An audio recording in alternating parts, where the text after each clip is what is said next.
Olá, minha gente! Como é bom estar mais uma semana junto com vocês. Louvo a Deus por podermos estar caminhando junto e juntos estarmos aprendendo uns com os outros. Eu tenho certeza que você tem sido abençoado por Deus através de tudo aquilo que temos conversado durante esse tempo. E eu creio que tem muitas outras coisas ainda para que aprendamos juntos com Deus através do tema Sábia Loucura. Hoje, o título da conversa nossa vai ser Os Pobres Ricos. Vamos conversar um pouco sobre isso e entender a pobreza dos ricos e compreender a riqueza, muitas vezes, dos pobres aos nossos olhos naturais. Mas antes de conversarmos a respeito disso, quero convidar vocês a ficarem com a mesma língua e estarem por dentro daquilo que está rolando na Onda Dura. E aí, meu povo, sejam bem-vindos a mais um Mesma Língua. É um prazer enorme estar junto com vocês. Espero que vocês sejam felizes vivendo tudo que Deus tem para vocês. Eu quero convidar a ficarem ligados no Mesma Língua de hoje.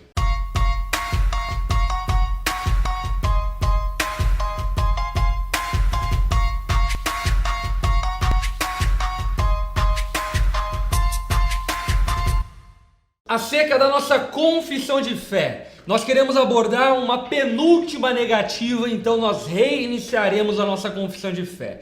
Acerca da nossa penúltima negativa que consta na nossa confissão de fé como igreja, nós afirmamos o seguinte: não nos envergonhamos e proclamamos o evangelho amável da graça de Deus, que soa como bobagem e é ofensiva aos impenitentes, ou seja, os que não se arrependem diante da mensagem do evangelho, mas também salva multidões quando ouvem verdadeiramente as boas novas. Nós acreditamos que não podemos ter a salvação por meio das obras, que nós só podemos ser salvos por meio da fé, através da graça de Deus. Que nós possamos guardar essa mensagem no nosso coração e nunca pensarmos que somos salvos por meio dos nossos méritos ou que existe alguma coisa de boa em nós ao ponto de atrair a atenção de Deus. A grande verdade é que nós somos pó e pela graça de Deus Ele tem nos tornado vasos de honra para louvor e para a glória dEle, e portanto nós cremos na graça de Deus e que ninguém pode ser salvo através do seu próprio esforço e do seu próprio caminhar, mas antes é Deus quem salva graciosamente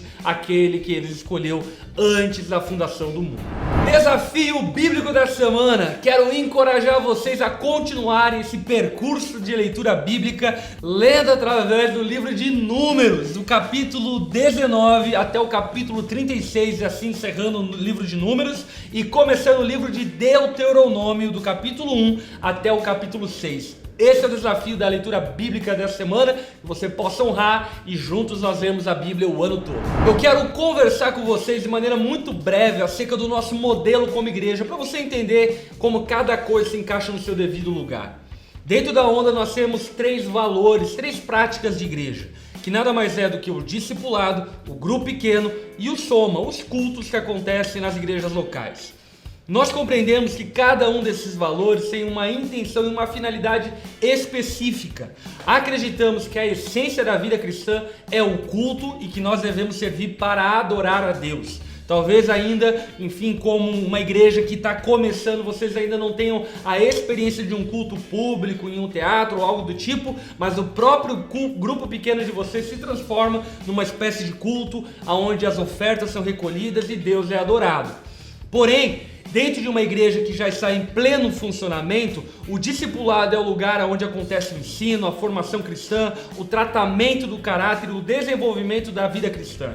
No grupo pequeno, nós compreendemos que ele deve existir para que haja comunhão entre as pessoas da igreja e também para que outras pessoas possam conhecer o evangelho através do grupo pequeno. Portanto, o grupo pequeno é um lugar de comunhão e de evangelismo, e o culto, por sua estância e momento, ele é um lugar de alinhamento geral da igreja local, de adoração, da pregação da palavra, e aonde Deus ele é adorado através da unidade da igreja local. Portanto, é muito importante que você, como cristão, dentro do nosso contexto de Onda Dura, participe do discipulado, do grupo pequeno e dos nossos cultos, para que assim você possa viver toda a plenitude de igreja junto conosco. Esse foi o Mesma Língua de hoje, que Deus possa abençoar a tua vida. Amo muito vocês e até a semana que vem.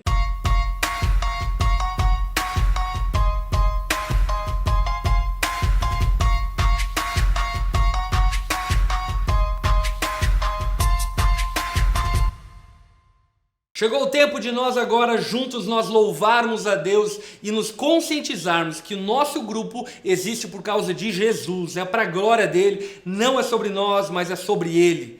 E por esse motivo nós vamos cantar juntos Fonte de Vida da banda Onda Dura. Separe e prepare esse momento para que juntos louvemos a Deus e clamemos aquele que é fonte de vida para que ele possa nos dar vida e vida abundante, assim como somente ele é capaz de nos dar. Vamos louvar a Deus através dessa canção.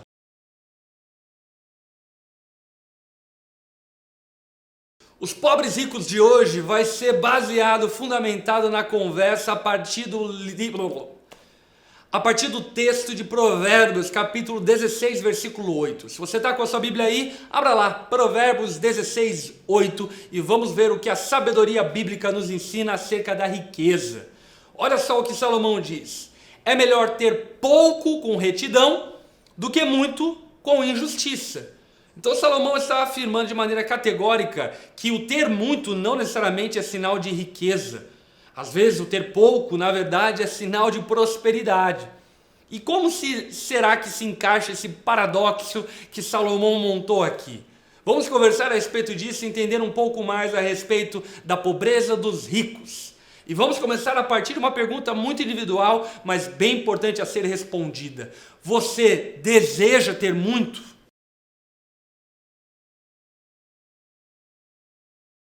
Sabe, meus irmãos, é muito importante nós compreendermos isso. Aqueles que desejam ter muito e são suscetíveis ao erro e às tentações deste mundo. Porque aqueles que desejam ter muito são disponíveis e dispostos, por exemplo, a fazerem qualquer coisa para se ter muito. E a grande questão aqui não é a respeito de é pecado ou não é pecado ter muito, mas é errado e perigoso você desejar ter muito. Aqueles que desejam ter muito são suscetíveis às coisas deste mundo e podem tropeçar e acabar nada tendo e destruindo a sua própria vida. A partir disso, você que deseja ter muito e você que manifestou o teu desejo de ter muito, o que você está disposto para ter muito? Você está disposto a qualquer coisa? O que você está disposto a fazer para ter muito?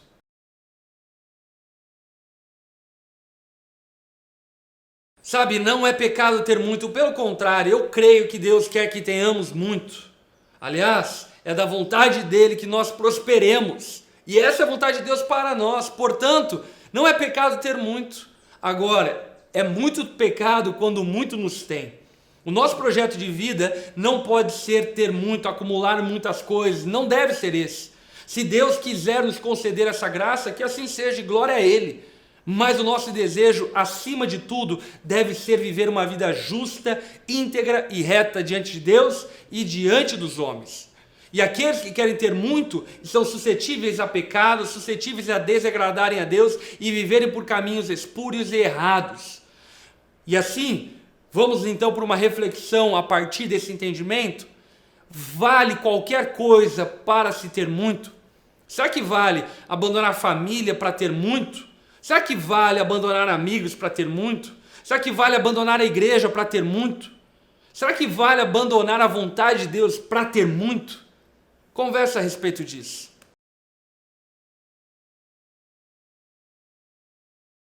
Obviamente que não. E aliás, isso é muito interessante porque, por exemplo, muitos pais, para terem muito, negligenciam a sua casa e acabam perdendo seus filhos. Alguns jovens, para ter muito, negligenciam a igreja e acabam então se envolvendo com coisas erradas na universidade. Alguns adultos, para se ter muito, acabam se envolvendo tanto no trabalho que acabam caindo em adultério e abandonando seus casamentos. Você está percebendo? O desejo de ter muito é perigoso e é isso que eu quero que você perceba. Não é pecado ter muito, mas é pecado desejar muito. É pecado vivermos uma vida com uma cobiça exacerbada pelas coisas daqui, porque nós, aliás, não fomos feitos para as coisas daqui. E assim sendo, a Bíblia nos ensina que é necessário que tenhamos contentamento com aquilo que temos. Nós devemos compreender que sim, Deus quer e pode nos dar muito mais do que aquilo que temos, mas devemos ter contentamento em relação a tudo que temos. E a pergunta que eu quero fazer a você é: você tem contentamento, satisfação com aquilo que você tem hoje? Você é satisfeito, alegre, grato a Deus por aquilo que Ele tem te dado hoje? Sim ou não?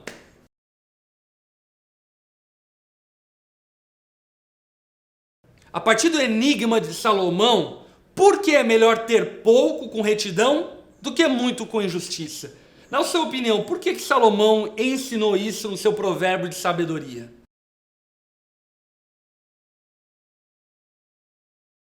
A partir de tudo que nós conversamos, nós precisamos então compreender que devemos ter contentamento com aquilo que temos e o que deseja ter muito é extremamente perigoso.